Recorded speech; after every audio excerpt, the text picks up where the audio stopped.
হাদি আমাদের জুলাই বিপ্লবের প্রতিচ্ছবি। জুলাই বিপ্লব অনেক ষড়যন্ত্র সত্ত্বেও যে এখনো পরাজিত হয় নাই তার প্রমাণ হাদি। সেই হাদি এখন শুয়ে আছে এবারকেয়ার হাসপাতালে, লড়াই করছে আমাদের মাঝে ফিরে আসার জন্যে। আমি আজকে ফজরের নামাজের সময় আল্লাহর কাছে ফরিয়াদ করেছি, আল্লাহ আমার সবকিছুর বিনিময়ে আপনি হাদিকে ফিরিয়ে দিন,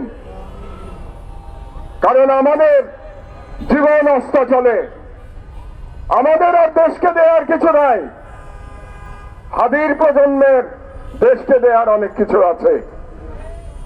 যখন আমরা ফাঁসিবাদের কাছে প্রায় পরাজিত হয়ে গেছিলাম, আমরা মেনে নিয়েছিলাম স্ট্যাটাস কো, ভারতের গোলামি। সেই সময় হাদি হাসনাতরা বলেছিল উই রিভোল্ট। তারা বিপ্লব করেছে ভারতীয় আধিপত্যবাদ এবং হাসিনার ফ্যাসিবাদের বিরুদ্ধে। হাসনাতদের প্রজন্মের কে আমি বলতে চাই, এই সুশীলদের বিরুদ্ধে লড়াই করে হাদি যে কালচারাল ফ্যাসিজমের বিরুদ্ধে লড়াই শুরু করেছিল, সেই লড়াইকে আমাদের সফল করতে হবে ইনশাআল্লাহ। সুশীলরা সুপথে ফিরবে না, কালচারাল ফ্যাসিস্টরা তাদের চরিত্রে অবিচল থাকবে।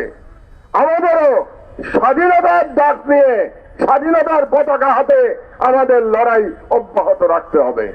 ঠিকই বলেছেন, সবাই হাদি হতে পারে না। আমি পারি নাই, আমি চেষ্টা করেছি, কিন্তু আমি হাদি হতে পারি নাই।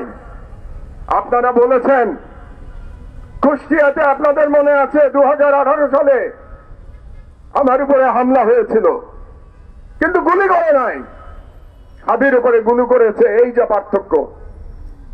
আমি সেদিন তাদেরকে বলেছিলাম ভারতীয় কুকুর, এই ভারতীয় কুকুরদের আমাদের চিহ্নিত করে তাদেরকে নির্মূল করতে হবে।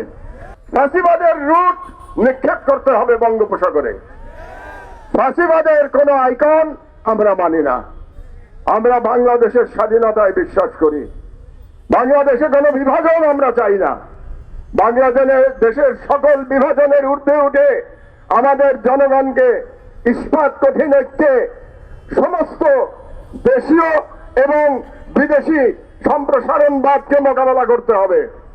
যেরকম মোকাবেলা আমাদের তরুণেরা 36শে জুলাই তারা করে দেখিয়েছিল যে তারা পারে। তারা বুক পেতে দিয়েছিল, আবু সাইদের মতো মুগ্ধরা, ওয়াসিমরা বুক পেতে দিয়েছিল। তারা বলেছিল বুকের মধ্যে দারুণ ঝড়, বুক পেতেছি গুলিকর। আমিও বলতে চাই, এখানে যদি ফ্যাসিবাদের কোন দালাল, ভারতীয় রয়ের কোন শুটার উপস্থিত থাকেন, আমি বলতে চাই আমি দাঁড়িয়ে আছি উন্নত শিরে, পারলে গুলি কর। আমি দাঁড়িয়ে আছি।